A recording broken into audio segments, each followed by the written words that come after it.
연극 무대를 보면 막이 오르내리거나 화면이 어두워졌다가 밝아지면서 장면이 바꿔지는 것을 볼 수 있습니다. 장면을 새롭게 바꾸거나 아니면 앞의 이야기와 상관없이 내용을 전개하기 위해서 취하는 행동들입니다. 그래서 우리는 연극이나 영화를 보면서 막의 오르내림과 화면의 어둠과 밝음을 통해서 새로운 이야기의 전개를 알아가게 됩니다. 오늘의 이야기는 마치 무대에서 장면이 새롭게 바꿔지는 그런 장과 같습니다. 그리고 이렇게 바꿔지는 장면의 무대는 이제 지상에서 하늘로 옮겨집니다. 요한계시록 2장과 3장은 매우 실제로 경험하고 있고 또 처해 있는 현실에서 여러 가지 문제를 감당해야만 하는 지상의 교회를 이야기하고 있지요. 그렇다고 한다면 4장부터 시작하여 16장까지는 미래에 대한 환상, 즉 하늘에 대한 이야기를 이야기하고 있는 것입니다. 오늘 우리가 봐야 할 4장에서는 보좌에 앉으신 하나님께 그 초점을 맞추고 있으며 하나님을 중심으로 하는 하늘의 모습을 그리고 있습니다. 요한은 아시아 7교회를 향하여 편지를 쓰면서 지금의 어려움을 잘 참고 견뎌야 할 것을 주님의 말씀으로 권면을 하였습니다. 그리고 그 권면 마지막에는 귀 있는 자는 성령이 교회들에게 하시는 말씀을 들을지어다 라는 주님의 말씀이 기록되어 있습니다. 이것은 단지 성경에 등장하는 아시아에 있는 7교회만 해당이 되진 않고 마지막 시대에 환난을 당하고 또 어려움을 극복하고 살아가야 하는 모든 교회를 향하여 주시는 주님의 말씀이 되기도 합니다. 이렇게 교회를 향하여 편지를 쓴 요한은 성령에 감동되어 하늘의 환상을 보게 됩니다. 땅의 교회에서 이제 하늘의 환상을 요한이 보게 된 것이지요. 오늘 본문 1절 후반에 보면 이후에 마땅히 될 일을 내가 네게 보이리라 라고 하였는데 이 구절을 통해서 요한이 보게 되는 그 하늘의 환상은 앞으로 일어날 일에 대한 환상이라 라고 말할 수 있을 것입니다. 자, 그렇다면 요한이 본 그 하늘의 환상은 구체적으로 어떤 환상이었습니까? 그것은 바로 보좌의 환상이었습니다. 2절 말씀을 함께 보도록 하겠습니다. 내가 곧 성령에 감동하였더니 보라 하늘에 보좌를 베풀었고 그 보좌 위에 앉으신 이가 있는데 라고 했죠. 자, 보좌가 있고 그 보좌에 앉으신 분을 요한이 보게 된 것입니다. 여기 보좌란 임금의 자리로서 마치 왕이 그 백성을 통치하는 그 다스림을 상징하는 자리다라고 말할 수 있겠지요. 하늘에서 다스림의 권세를 가지신 분께서 이 세상을 다스리고 계심을 그렇게 표현한 것입니다.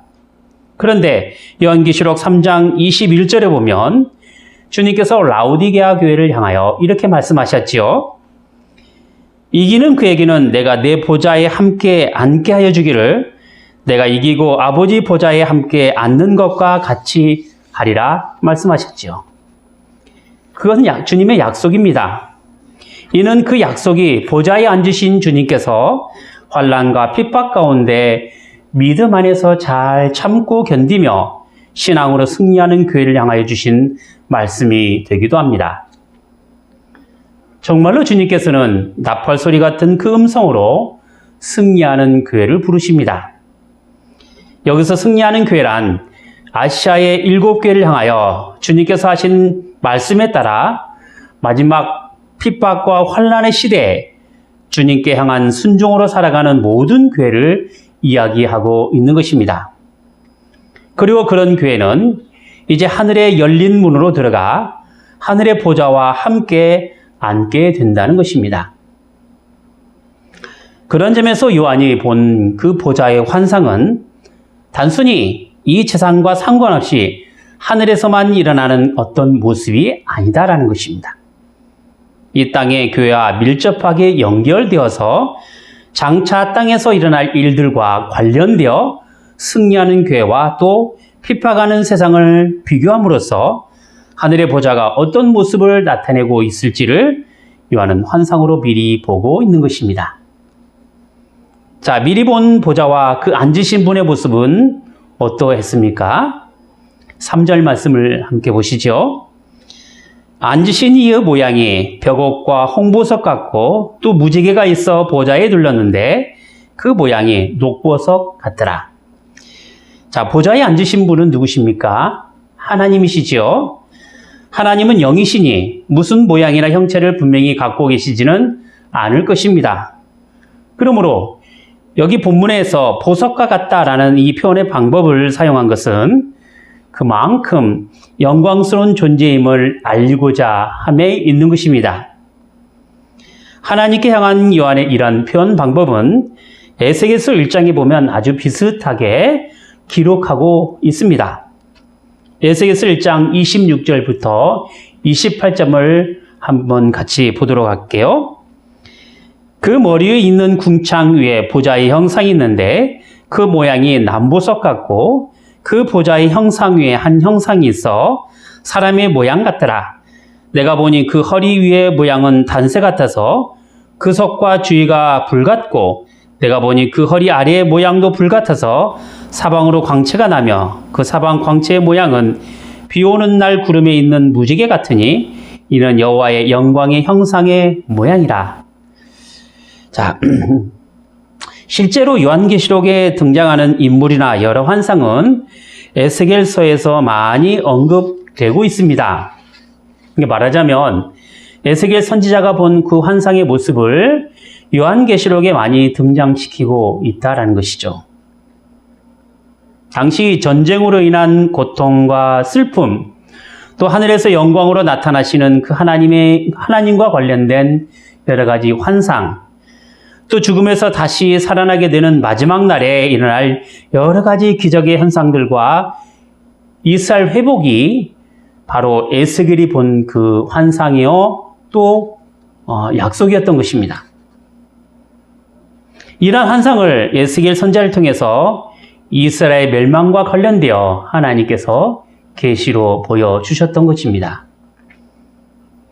헛된 우상을 섬기며 또 어리석게도 하나님을 멀리 떠난 이스라엘을 향한 그 하나님의 심판이 세상에 어떻게 나타나게 될 것이라는 사실을 보이셨던 것이지요. 그리고 심판 가운데서도 여전히 이스라엘을 구원하시고자 하시는 그 하나님의 일하심을 통하여 환난 중에서도 이루가 되시는 말씀을 선지자 에스겔을 통해서 전하게 하셨던 것입니다. 이러한 배경을 가지고 요한이 본 환상은 바로 하나님께서 보좌에 앉으신 모습이라는 것이죠. 자, 그런데 굳이 많은 보석 가운데 홍보석과 녹보석을 언급했단 말입니다. 이것은 구약시대의 대제사장의 흉배에 붙였던 그 보석들로서 이스라엘 자손들 앞에서 판결하시는 대제사장으로서의 모습을 보여주고 있다 할 것입니다. 그리고 홍보석은 붉은색으로 하나님의 심판을 의미하고 우리가 에메랄드라고 하는 이 녹보석은 과거 프리즘으로 그렇게 녹보석을 사용했기 때문에 프리즘에서 나온 7색 무지개를 또한 상징하고 있다 할 것입니다. 그런 점에서 보좌의 하나님께서는 공의로 심판하시는 분이심과 동시에 무지개의 약속에 따라 다시는 심판하지 않으시겠다라는 그 자비의 상징으로도 또한 보여주고 계시는 것입니다. 세상의 마지막 날에 심판하시는 하나님이시지만 하나님의 영광이 예수 그리스도를 통하여 새 하늘과 새 땅으로 회복된다라는 사실을 밝혀주고 있는 것입니다. 그리고 보좌를 중심으로 하여 여러 인물과 또 형상들을 소개하고 있습니다. 우선 4절 말씀을 보면 하나님의 보좌 주위에 눌려있는 24보좌와 또 거기에 앉아있는 24장로들이 소개되고 있습니다. 자, 그들은 어떤 모습으로 보여주고 있느냐 할 때 4절 후반절에 보면 흰 옷을 입었고 머리에 금멸관을 썼다라고 표현하고 있습니다. 여기 24장로들이란 이스라엘의 12지파와 예수님의 12제자와 관련이 깊다라고 볼 수 있겠지요. 12라는 숫자는 하나님께서 다스리시는 백성의 수로 사용되는 까닭에 12지파와 12사도와 같이 하나님께 택한 하나님의 사람으로 24장로를 그렇게 이해할 수 있을 것입니다. 그러므로 여기에 등장하는 24장로들은 이 땅에서 하나님을 섬기며 하나님의 부르심에 따라 믿음 안에서 살아가는 하나님의 사람들을 칭한다라고 볼 수 있을 것입니다. 이런 24장로들이 입은 흰옷은 거룩함을 상징하며 금 면류관은 왕의 위치에서 그리스도와 함께 영원히 왕노릇하는 존재라는 사실 또한 밝혀주고 있는 것입니다. 그 다음으로 5절에 보면 하나님의 7 영이 소개되고 있습니다. 번개와 음성과 뇌성이 난다라고 했지요. 그리고 7 등불이 켜져 있다라고 했습니다. 하나님께서 이스라엘 백성들 가운데 나타나셨을 때 시내산에서는 어떻게 등장하냐면은 번개와 우레소리로 등장하셨습니다. 구약에서 폭풍 가운데 등장하시는 하나님은 주로 원수를 심판하시거나 혹은 하나님의 백성들을 구원하실 때 나타나셨습니다. 이런 하나님의 심판과 구원하심은 7 등불이 켜지는 상황 가운데서 실행에 옮겨지게 됩니다. 제가 거듭 말씀드리겠습니다만은 요한계시록에 등장하는 여러 인물이나 현상 그리고 생물들은 실제적인 모양이 그렇다라는 것은 절대 아닙니다. 그런 점에서 오늘 본문의 표현과 같이 뭐뭐와 같다라는 표현 방식을 많이 사용하고 있습니다. 하나님과 관련된 표현 방법은 하나님의 영광을 나타내기 위함인 것이고 숫자의 표현 방법은 유대인들이 가지고 있는 숫자의 개념을 나타내고자 함에 있는 것입니다. 그래서 여기 7영이나 7 등불도 완전수 7을 의미한다라고 말할 수 있을 것입니다. 자, 다음으로 요한은 보좌 앞에 수정과 같은 유리바다를 보았다고 했지요. 보좌 앞의 유리바다는 바다처럼 넓은 공간을 표현하는 것이기 때문에 그만큼 요한과 보좌의 사이에 큰 간격이 있음을 의미하고 있는 것입니다. 그리고 이렇게 큰 간격 가운데 있는 보좌와 그 보좌 주변에 있는 4 생물을 소개하고 있습니다. 첫째는 사자 같고, 둘째는 송아지 같고, 셋째는 얼굴이 사람 같고, 넷째는 독수리 같다라고 했습니다. 여기에 등장하는 동물은 에스겔서 1장에 나오는 동물과 같습니다. 그런데 왜 하나님 보좌 주위에 있는 4 생물을 이런 동물로 표현하고 있는지에 대해서는 여러 견해가 많이 있습니다만 적어도 에스겔의 환상을 배경으로 한 것이면은 분명합니다. 그만큼 요한이 본 환상은 에스겔이 본 환상과 서로 연결된 부분이 참 많기 때문에 요한계시록에 나타난 환상을 우리가 이해하기 위해서는 에스겔서를 먼저 읽어보는 것이 선지식을 얻는 것에 매우 도움이 될 것입니다. 그런데 이러한 4 형상은 각각 6 날개를 가졌는데 밤낮 쉬지 않고 볼 수 있는 눈이 있다라는 것입니다. 그리고 그들은 하나님께 향하여 존귀와 감사의 찬송을 부르고 있습니다. 그런데 그 찬양의 내용이 8절에 이렇게 기록되어 있죠. 거룩하다, 거룩하다, 거룩하다. 주 하나님 곧 전능하시니여 전에도 계셨고 이제도 계시고 장차 오실 자라 했단 말입니다. 여기 4 형상이 부르는 그 찬송은 하나님의 거룩하심의 그 방점이 있지요. 거룩하신 하나님께서 과거와 현재와 또 미래 모든 시간과 역사의 주인이 되심을 찬양하면서 높여드린 것입니다. 특히 앞으로 오실 분이심을 분명히 하면서 주님께서 오심으로써 나타날 모든 결과가 요한계시록의 주된 중심이 될 것임을 이 내 형상의 찬양을 통해서 우리가 확인받을 수 있는 것입니다. 물론 하나님께 향한 경배와 찬송은 내 형상만 하는 것이 아니었습니다. 금 면류관을 쓴 24장로들도 거룩하심의 찬송을 부르며 자신의 면류관을 하나님 앞에 드리게 됩니다. 24장로들의 찬송이 무슨 내용이었습니까? 11절을 보시겠죠. 우리 주 하나님이여 영광과 존귀와 능력을 받으시는 것이 합당하오니 주께서 만물을 지으신 자라. 만물이 주의 뜻대로 있었고 또 지으심을 받았나이다. 여기 24장로들의 찬송은 하나님의 창조 역사와 섭리가 오직 하나님께만 있고 하나님만이 영광을 받으시는 분이심을 고백한 내용으로 되어 있습니다. 그 하나님의 일하심과 그 능력을 인정하고 찬송하게 된 것입니다. 더구나 24장로들은 자신이 받았던 그 면류관이 오직 하나님만이 받으시기에 합당하신 것인 줄 알고 다시 면류관을 하나님께 드렸던 것입니다. 여기에는 하나님 외에는 그 어느 누구도 어떤 수고나 그 열심에 대한 공로가 없다라는 사실을 찬송의 내용으로 우리가 알 수가 있는 것입니다. 정리하자면 요한이 본 하늘의 환상은 이렇습니다.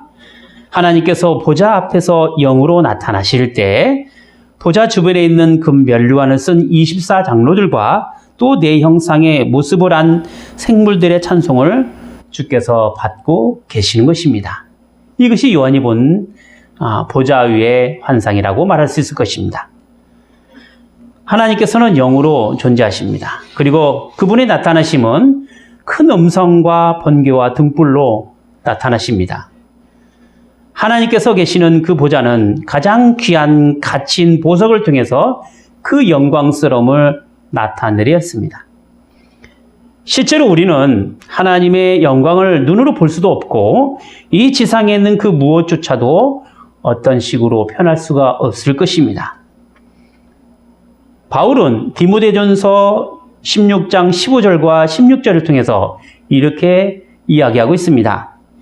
기약이 이르면 하나님이 그의 나타나심을 보이시리니 하나님은 복되시고 홀로 한 분이신 능하신 자시니 만왕의 왕이시며 만주의 주시오 오직 그에게만 죽지 아니함이 있고 가까이 가지 못할 빛에 거하시고 아무 사람도 보지 못하였고 또 볼 수 없는 자시니 그에게 존귀와 영원한 능력을 돌리지어다 라고 했습니다.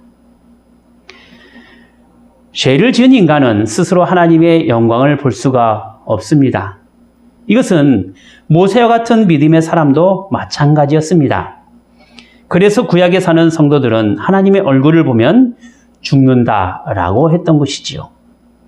그러므로 요한이 본 그 하나님의 모습이라는 것은 실제로 보좌가 온갖 보석으로 만들어진 모습이거나 혹은 번개나 등불로 나타나거나 하지 않는다라는 것입니다. 다만 하나님의 영광이 그렇게 느껴졌고 환상으로 그려진 것에 불과하다라는 것이죠.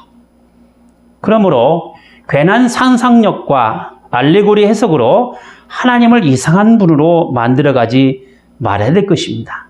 만약 이런 자연현상의 것으로 하나님을 생각하게 된다면 하나님은 범신론적인 하나님이 되고 마는 것입니다.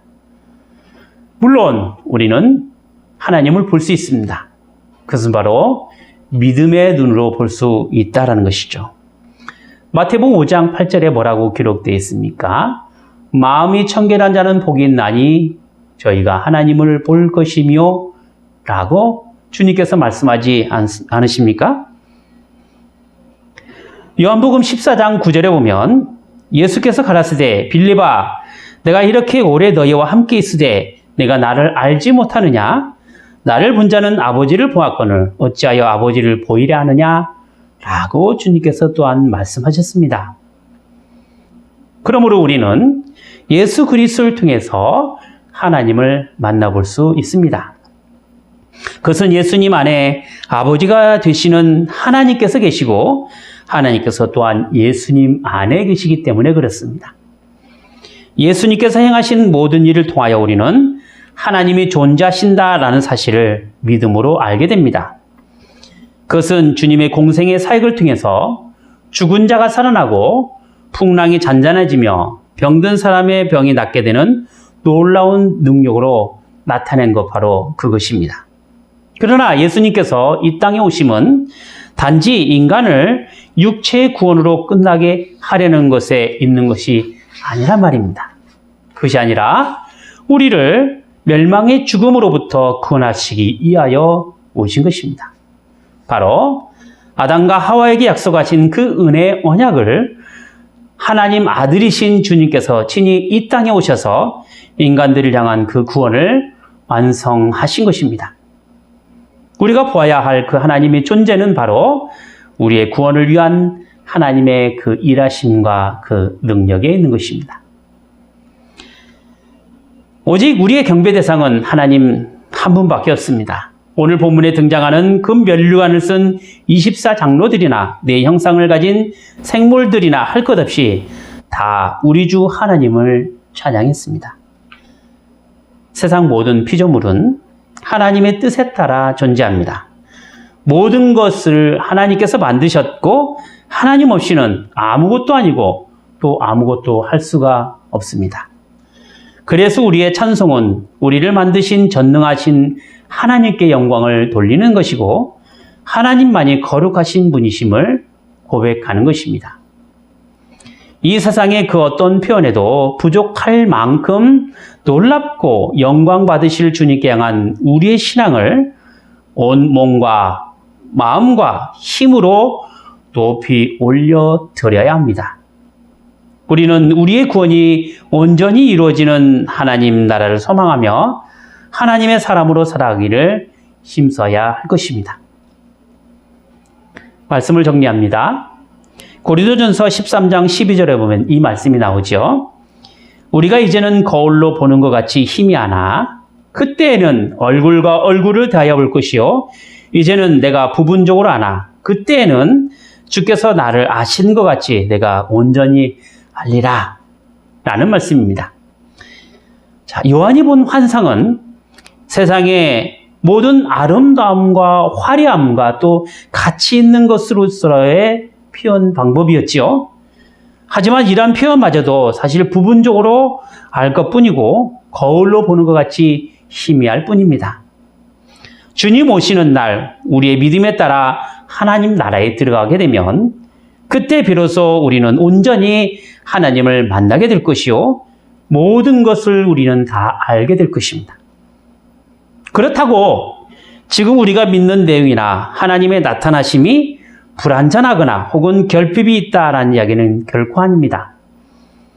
아직은 죄로 인하여 어두운 세상 속에 우리의 부족함이 있고 또 우리의 부족함 때문에 주님을 자세히 그리고 희미할 정도로밖에 알지만 이미 하나님 나라의 세계는 우리 안에 있기 때문에 우리는 믿음으로 하나님의 온전하심을 고백하고 찬송을 하게 되는 것입니다. 보좌에 앉으신 구원의 하나님께 향한 경배와 찬송을 올려드릴 수 있는 우리 모두가 다 되어야 할 것입니다. 기도하겠습니다. 거룩하신 하나님 아버지, 존귀와 영광을 아버지께 올려드립니다. 죽을 수밖에 없는 인생을 굽어 살펴주시고 그 아들을 통하여 구원하여 주신 하나님, 감히 주 앞에 나갈 수 없는 저희가 담대하게 하나님 앞에 나갈 수 있게 되었습니다. 또한 저희를 가치 있는 존재로 삼아주시고 이 땅에 거룩한 하나님의 나라를 이뤄갈 수 있도록 교회 안에 저희를 두셔서 구원의 풍성함을 누릴 수 있도록 하셨사옵나이다. 인생의 걸음걸음마다 하나님의 인도하심과 또 지켜주심의 그 은혜를 저희가 경험하게 하시며 또 저희가 하나님의 사람임을 늘 확인하는 인생들이 되게 하여 주시옵소서. 늘 연약하고 넘어지기 쉬워서 주님의 은혜를 늘 구하는 저희가 되게 하여 주시옵소서. 저희를 죄악 중에 잊지 않게 하시며 거룩한 하나님의 말씀에 따라 저희가 악한 세상에 있지 않음을 늘 감사하게 하여 주시옵소서. 또한 비록 죄에 얽매여 실패하는 순간이 오더라도 주께서 저희를 불쌍히 여기시고 다만 악에서 저희를 구하여 주시옵소서. 주 예수 그리스도의 이름으로 기도하옵나이다. 아멘.